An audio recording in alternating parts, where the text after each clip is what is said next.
Hello everyone, बैठक बाजी channel में आप सभी लोगों का स्वागत है। कैसे हैं आप लोग? उम्मीद है आप लोग अच्छे होंगे। चलिए आज बात करते हैं हमारे खास मेहमान सत्येंद्र सर का, जो कि इस धरती पे, इस पावन धरती पर प्रयागराज के काफी ज्यादा ही चर्चा में रहने वाले विज्ञान विषय के काफी बढ़िया टीचर हैं। तो आइए मिलते हैं सत्येंद्र सर से। सर आपका स्वागत है बैठक बाजी चैनल में। नमस्कार से नमस्कार। स्वागत है आपका भी हमारे साथ, और आपका बहुत बहुत शुक्रिया कि आपने मुझे बुलाया, और उसके लिए आपको तहे दिल से धन्यवाद। तो आज की बैठकबाजी में हम लोग सर के साथ हैं बच्चों, और कुछ कहानियां ऐसी होंगी जो संघर्ष से सफलता तक की होगी। वो सारी चीजें आपके बीच में सर के माध्यम से प्रेषित की जाएंगी। काफी हद तक आज सर हम आपसे थोड़ा सा ये एक शुरुआत जो करते हैं आपसे, वो ये करते हैं कि आपने जो ये विज्ञान विषय चुना, तो आप इसमें टीचिंग कर रहे हैं, कई संस्थानों में आप टीचिंग कर रहे हैं।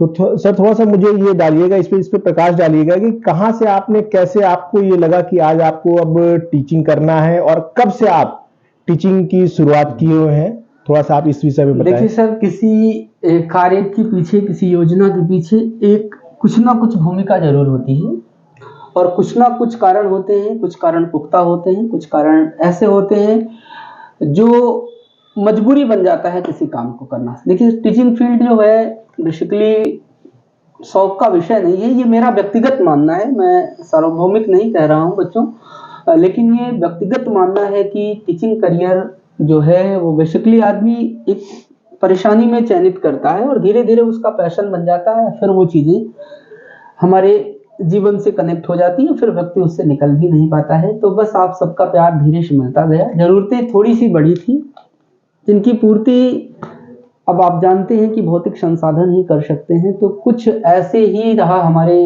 इस टीचिंग करियर का छोटा सा सफर, जिसमें मैंने बहुत बेसिक से शुरुआत किया था। सर आपकी जानकारी के लिए बता दें कि जब हम इन क्लास 10th, जब हम 10वीं में थे, तो उस समय मैं 10वीं की परीक्षा क्लियर किया, अच्छे नंबरों से पास हुआ था। आप सबके दुआओं आशीर्वाद से विद्यार्थी भी ठीक थे। और बोलते सर कहाँ के रहने वाले हैं आप? रहने वाले कहाँ के? सर हम प्रयागराज के ही रहने वाले हैं। जी जी जी। तो फिर धीरे से हम छोटे बच्चों को पढ़ाना शुरू कर दिए थे। जी जी। तो छोटे बच्चों में जैसे 6 क्लास 7th 8 ऐसे छोटे बच्चों को हमने पढ़ाना शुरू किया। तो क्या हुआ कि अब छोटा सा मुझे अमाउंट भी मिलने लगा, और उस अमाउंट के साथ साथ थोड़ा सा प्रतिष्ठा भी मिलने लगी, मान सम्मान की सर जा रहे हैं। जैसे होता है कि किसी चीज की जब आप शुरुआत करते हैं तो उसमें इंटरेस्ट अपने आप बढ़ने लगता है। तो बस वैसे ही हुआ। फिर धीरे से हम 9वीं क्लास को भी शुरू किए अपनी 12वीं क्लास के दौरान, और फिर क्लियर किए। फिर हम ग्रेजुएशन के लिए आए इलाहाबाद विश्वविद्यालय। जी जी। धीरे धीरे अपनी शिक्षा का संचालन भी कर रहे थे, और साथ साथ अपनी व्यवस्था को भी चलाने के लिए हम शैक्षिक गतिविधियों से भी जुड़े हैं। तो सर आपने एसएससी और इस आपने टीजीटी पीजीटी इन सारे संस्थानों से आप जुड़े हुए थे, और मुझे लगता है सारे संस्थानों में भी आप पढ़ा रहे हैं। सारे फील्ड पर आप एक आपका अच्छा खासा कब्जा है विज्ञान के विषय में। सर क्या हुआ कि जैसे एक समय की मांग होती है, समय की मांग और गरीबी ना इंसान से कुछ भी कराती है। जैसे क्या हुआ कि अब आवश्यकताएं धीरे से बढ़ी, तो मुझे लगा कि बच्चों पढ़ाई तो चल ही रही है, ठीक है, इसके साथ साथ हम क्लियर कर लें कि कुछ ऐसे मंच पे काम करना शुरू कर दे जहां से मुझे एक स्टेज मिल जाए, पहचान मिल जाए।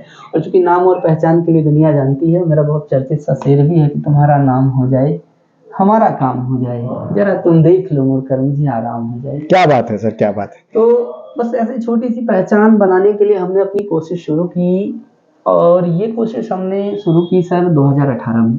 जी जी। तो कुछ ऐसा दौर रहा कि धीरे से हम वनडे एग्जाम के लिए स्वयं को सुनिश्चित किया कि अब मैं वनडे एग्जाम कराऊंगा। और बेसिकली मैं मैथ पढ़ाया करता था और विज्ञान विषय का अध्यापक था, तो मुझे लगा कि मैथ के टीचर बहुत सारे हैं मार्केट में, आप यहाँ पर हाँ सर, इसी पर कि आप ये साइंस विषय ही क्यों साइंस विषय आपने चुना, थोड़ा सा इस पे भी आप डालिएगा, हाँ, प्रकाश बिल्कुल डालिएगा बिल्कुल सर। सर। क्या था कि अब जैसे ये एक बड़ी मार्केट है, एजुकेशन की एक जी। बड़ी फील्ड है और यहाँ बड़े टीचर है, बहुत सारे टीचर हैं, तो क्या जी। था कि उसमें एक अपनी पहचान स्थापित करना थोड़ा कठिन काम था। गणित विषय के अध्यापक बड़े बड़े नाम थे मार्केट में, तो मुझे नहीं लगा कि मुझे लगा कि शायद इसमें मुश्किल हो जाएगा, किसी ऐसे माध्यम का चयन किया जाए जी। जिससे हम काम भी अच्छा कर लें, बच्चों तक पहुंच जाए, नाम भी हो जाए। तो वही हूँ कि सबसे पहले मैंने ये पता कर लिया कि मार्केट में वो कौन सा विषय है जिसके शिक्षक कम है। तो मुझे सर उस समय 2 विषय की जानकारी प्राप्त हुई थी, एक इकोनॉमिक्स की जी जी। और दूसरा सर साइंस की। तो मुझे लगा यार अब इकोनॉमिक्स का तो ये भी मुझे नहीं आता, आर्ट का विद्यार्थी नहीं हूँ, तो फिर मैंने इसी फील्ड को चयन सुनिश्चित किया। फिर धीरे धीरे मैंने इस चीज को शुरू किया और जैसे बहुत अंग्रेजी की एक छोटी सी कहावत है, gradual development is called evolution, धीरे धीरे हुआ विकास, विकास कहलाता है बच्चों।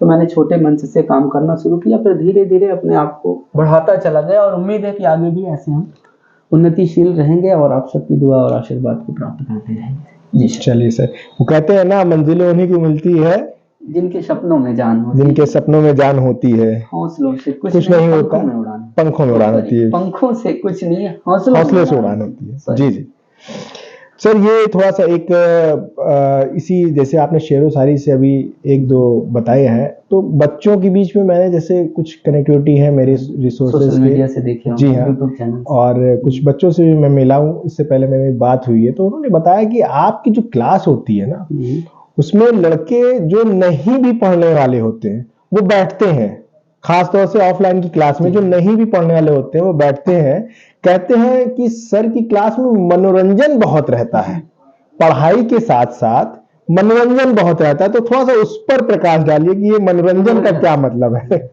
सर देखिए, मनोरंजन का जो मेरा विषय है, मुझे लगता है कि ना किसी चीज को आप इंटरेस्टिंग बना दीजिए। अगर जैसे विज्ञान विषय क्या है, थोड़ा जटिल विषय की श्रेणी में आता है, तो लोग उसे पढ़ना कम पसंद करते हैं जी। तो अब मैंने क्या किया कि हमने बच्चों को मजबूर कर दिया कि आप पढ़िए। और किया कैसे, जैसे पहली चीज तो मैं किसी भी चीज को बड़े इंटरेस्ट के साथ बताता हूँ। दूसरी चीज है कि मैं उसे एक स्तर से जोड़ता हूँ, ग्रामीण स्तर का बच्चा है तो उससे जोड़ देता हूँ, शहरी स्तर का बच्चा है तो उससे जोड़ देता हूँ, और बीच बीच में हम शेर शायरियां भी सुनाते हैं, कुछ कहानियां भी सुनाते हैं, इंटरेस्ट पैदा करने के लिए। जैसे सर आपने महसूस किया होगा कि कोई जैसे वीडियो आप देखते होंगे, मूवी देखते होंगे, कॉमेडी वीडियो देखते होंगे, तो उसमें देखिए कि इंटरेस्ट जो बनता है वो कुछ हंसने हंसाने की चीजों से बनता है, कॉमेडी से बनता है। जाहिर सी बात है। अगर हर समय हॉरर सीन होगी तो शायद मजा नहीं आएगा, कॉमेडी होनी चाहिए।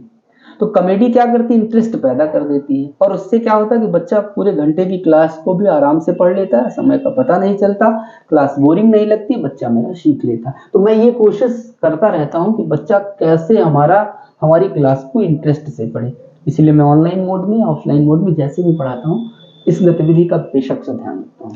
सर बस इसी चर्चा को आगे बढ़ाते हुए, जैसे आप क्लास में बच्चों को थोड़ा सा मनोरंजन देते हैं, तो एक आध लाइनें कुछ ऐसी यहाँ पर भी बता दीजिए जो बच्चे देख रहे हो या जो भी लोग देख रहे हो वो भी थोड़ा सा मनोरंजन आपको उठा सके। बिल्कुल, एकदम मनोरंजन जिंदगी बच्चों क्या है ना कि हंसने का नाम है, जिससे मैं हमेशा, मेरी आदत है, मैं पढ़ाते समय या जो भी मुझे जान रहा होगा व्यक्तिगत रूप से, जो कि बहुत बड़ी विशाल काया ली हुई है, फिलहाल आप सबका साथ रहा तो हो भी जाएगा इन फ्यूचर, छोटी सी शुरुआत है, वो धीरे धीरे है, और सर ने मुझे योग्य समझा कि मैं आपके बीच में प्रस्तुत हो पा रहा हूँ। तो होता क्या है कि सर जिंदगी का नाम जंग है और ये जंग जारी रहती है, और क्या है कि ये जंग सदैव रहेगी, इसलिए बच्चों जिंदगी में मुश्किलें तमाम है और फिर भी इन होठों पे मुस्कान है, और जब जीना हर हाल में है तो फिर मुस्कुरा कर जीने में क्या नुकसान है। क्या है सर, क्या बात है। आप हंसिए, मुस्कुराइए, मुस्कुराता हुआ चेहरा और खिला हुआ फूल, ये दोनों बहुत एक आध लाइनें ऐसी बता दीजिए बच्चों को, एक आध लाइनें, एक आध शायरी ऐसी एक प्रेजेंट कर दीजिए जिससे थोड़ा सा बच्चों के मन में एक बढ़िया सा लगे कि हाँ सर के अंदर मनोरंजन का कुछ नहीं ऐसा मनोरंजन देखो बच्चों, एक जैसे तुलसीदास जी थे सर, उन्होंने रामचरितमानस लिखा था जी, तो उन्होंने उनसे पूछा कि भाई आप ये लिखिए क्यों, तो उन्होंने एक पंक्ति लिखी है, अश्वांथा सुखाए तुलसी रघुनाथ गाथा, स्वयं के सुख के लिए वो ऐसा काम किया। भगवान की जो उन्होंने कथा लिखी है वो स्वयं के सुख के लिए। तो बच्चों ये जो मैं आनंद उठाता हूँ ना, कभी कभी मैं क्लास पढ़ाने के दौरान अपना गुनगुनाने भी लगता हूँ, तो ये व्यक्तिगत सुख है।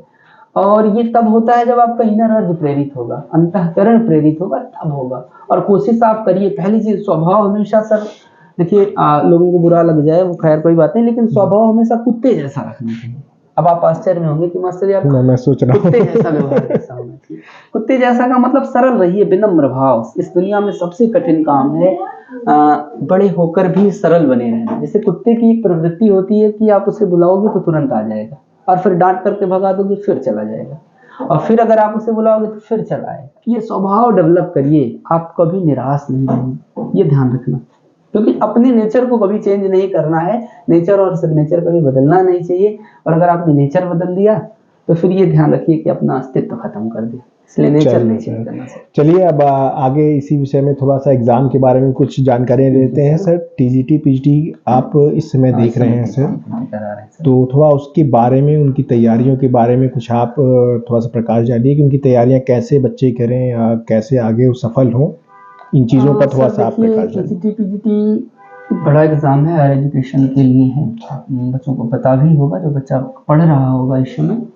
जरूरत क्या होती है कि ये चूंकि एक बड़े स्तर का एग्जाम है और इसमें आप शिक्षक बनना चाहते हैं, तो आपके अंदर भी वो शैक्षिक गतिविधियां होनी चाहिए। पहली चीज ध्यान रखो कि हम जिस भी परीक्षा की तैयारी कर रहे हैं वो कैरेक्टर हमारे अंदर होना चाहिए, वो रोल आप में होना चाहिए, सोच आपकी उसी तरह की होनी चाहिए, आपकी जिक्र आपकी फिक्र वो उसी हिसाब की होनी चाहिए। दूसरी बात सर रही तैयारी की, तो तैयारी को पहली चीज तो you should make the complete study.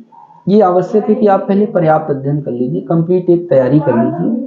जब आपकी तैयारी बेहतर हो जाए बच्चों, तो फिर आप टॉपिक वाइज प्रैक्टिस सेट लगाना शुरू करिए, फिर मिक्स्ड प्रैक्टिस करिए। जब आपको लग जाए कि 125 के एग्जाम में, 125 नंबर के एग्जाम में हम 120 गेन कर ले रहे हैं, तो ये सुनिश्चित हो जाइए, थोड़ा सा धैर्य बना लीजिए कि हाँ हमारा चयन सुनिश्चित होगा। लेकिन जब तक ऐसा ना हो तब तक आप आसानी से हार ना मानिए, निरंतर आप पढ़िए और अपने अंदर एक आदत डेवलप करिए पढ़ने की। किताबें पढ़िए, बहुत ज़्यादा कोचिंग, बार बार कोचिंग करना, ऑनलाइन बैचेस परचेस करना, ये सब चीज़ें आपका सिलेक्शन सुनिश्चित नहीं करेंगी। अपनी गतिविधि बनाए रहिए, उसके लिए एक माध्यम बना लीजिए। बाकी आप एक बार अच्छे शिक्षक से पढ़ लीजिए, और पढ़ने के बाद बच्चों क्या करिए कि निरंतर आप पुस्तक का अध्ययन करिए और वहाँ से कंटेंट बनाइए, छोटे छोटे पॉइंट्स नोट करिए, चेक पॉइंट बनाइए, फिर आप उसी को रिपीट करिए। वो आपके चयन का माध्यम सुनिश्चित करेगा और आसान बना देगा।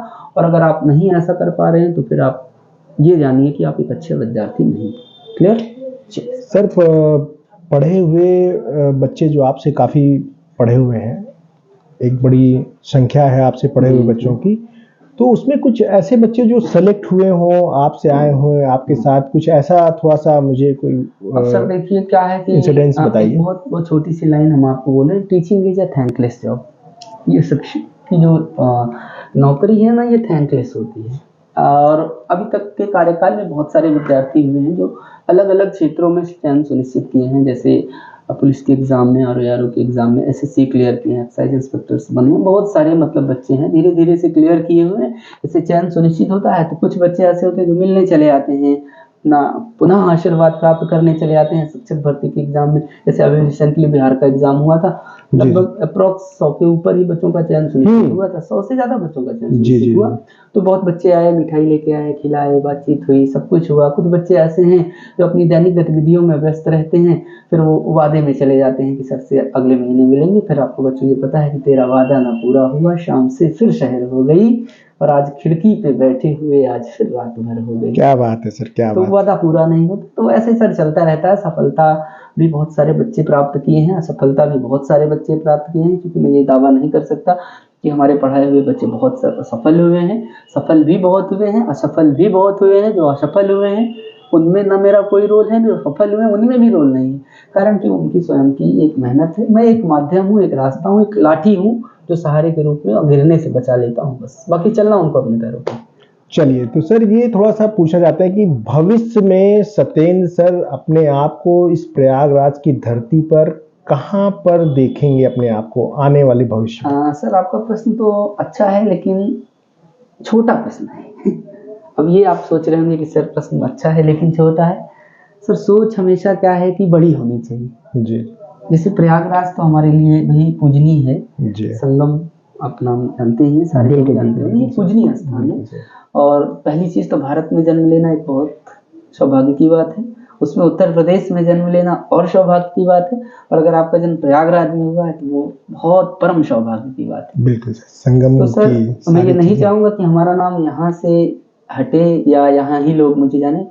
मेरी जो कोशिश होगी वो पूरे भारतवर्ष में लोग जाने, मैं ऐसा कोशिश करूँगा, और इस कोशिश को मैं धीरे धीरे गति भी दे रहा हूँ। आने वाले समय में हमारा प्रयास होगा कि हम आप सबकी जुबान पर रहें, और आप मेरा सम्मान ले करें या नाम लें तो दिल से नाम लें, मैं वो काम करूँगा, और अपने ही करियर को मैं मेंटेन करूँगा, और इससे मैं रेवोल्यूशन लाने का काम करूँगा, बड़ा काम करूँगा, सिखाने की कला मैं डेवलप करूँगा। और मैं ये चाहता हूँ कि हम इस तरह से अपने आप को डेवलप कर लें कि कोई शिक्षक भी सर फॉलो करे। जब आप कोई फॉलो करने लगे तब आप मानिए कि सफल है, अभी नहीं। खैर कोशिश जारी चलिए सर, रेवोल्यूशन के नाम पे सर एक चीजें याद आई है। कि इस समय ऑनलाइन और ऑफलाइन का जो सिस्टम चल रहा है, तो उसमें ऑफलाइन कहीं थोड़ा सा एसएससी खासतौर से वनडे एग्जाम से थोड़ा सा दब गया है ऑनलाइन आने के बाद से। तो आप कैसे देखते हैं इन चीज़ों को? सर एक चीज होती है, जैसे necessity is the mother of invention, आवश्यकता है वो आविष्कार की जननी है। ऑनलाइन एजुकेशन हमारे यहाँ बहुत पीछे था, कोरोना के बाद से ये चीजें धीरे धीरे हमारे यहाँ आई।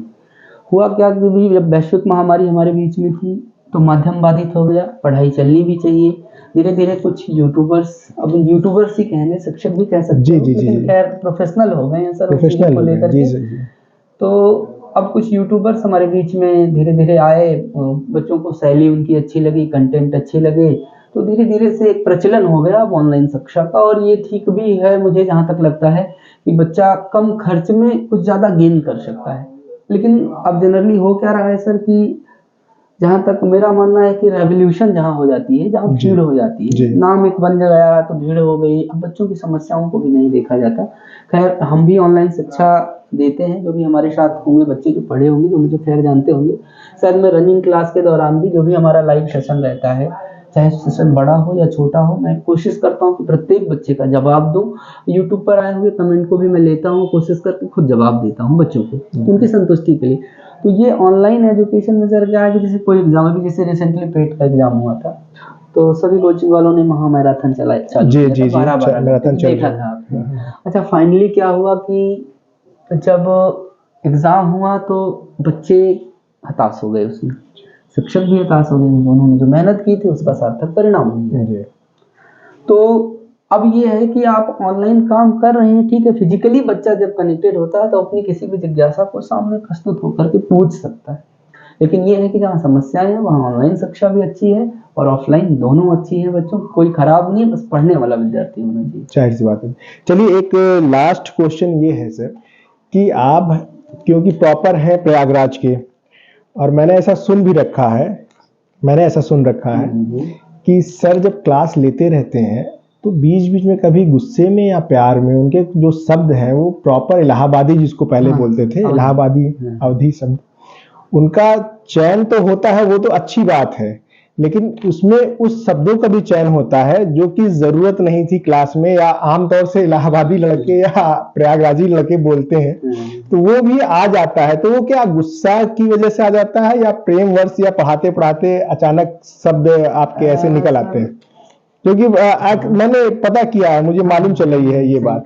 आप बिल्कुल सही कह रहे हैं सर। देखिए क्या होता है कि किसी चीज में जैसे ट्विस्ट डाल देंगे जी। जनरली प्रयागराज के उत्तर प्रदेश में जो भी, उत्तर प्रदेश के प्रयागराज में जो भी बच्चे अध्ययन करते हैं ना, वो ग्रामीण परिवेश है जी। तो कभी कभी बच्चों के बीच में अपनापन बढ़ाने के लिए, जैसे मैंने बता दिया कि चलो भाई गोबर बता रहे हैं कि हाँ मीथेन का एक अच्छा स्रोत है जी। तो मैंने गोबर उत्पादन करने वाले जीव का नाम हम भैंस को भैंसिया कह देते हैं। तो अब बच्चे को लग जाता है कि मासिक गांव का ही है क्या, उसका इंटरेस्ट ना अपने प्रति, उसका झुकाव, एक लगाव बन जाता है, एक लगाव। तो उस लगाव को बढ़ाने के लिए, उस इंटरेस्ट को बढ़ाने के लिए हम बेसिकली अपने गांव वाले में पूछ लेता हूँ का हलवा। तो अब बच्चा इसमें ये लग जाता है कि हाँ नहीं मास्टर अपना, अब ये भी नहीं है कि हाँ अपनापन नहीं, अपनापन बिल्कुल है, बस ये है कि बच्चा ये जाहिर हो जाए। दूसरी चीज है कि सर हम मिक्स भाषा का प्रयोग करते हैं, हमारा बच्चा ये नहीं समझ पाता कि हम प्रयागराज के हैं कि जौनपुर के हैं कि आजमगढ़ के हैं, कहाँ के हैं, वो हमारा बच्चा जनरली नहीं समझ पाता है, क्योंकि मैं मिक्स लैंग्वेज यूज कर लेता हूँ बच्चे की किसी के लिए। चलिए सर, बहुत बहुत धन्यवाद। आज आपने अपना एक कीमती समय निकाल के दिया। आज आपने एक क्लास का एक प्रॉपर समय आपने निकाल के मुझे दिया, उसके लिए बहुत बहुत शुक्रिया आपका। फिर मिलते हैं हम आगे, और उम्मीद करते हैं कि सत्येंद्र सर, एक समय ऐसा आए जब मुझे सत्येंद्र सर का इंटरव्यू प्रयागराज में ना रह करके बल्कि दिल्ली जा करके लेना पड़े। उम्मीद ऐसे करता हूँ, आशा भी ऐसा रखता हूँ। तब तक के लिए चलिए मिलते हैं, तब तक के लिए धन्यवाद sir. Thank you so much sir, thank you so much.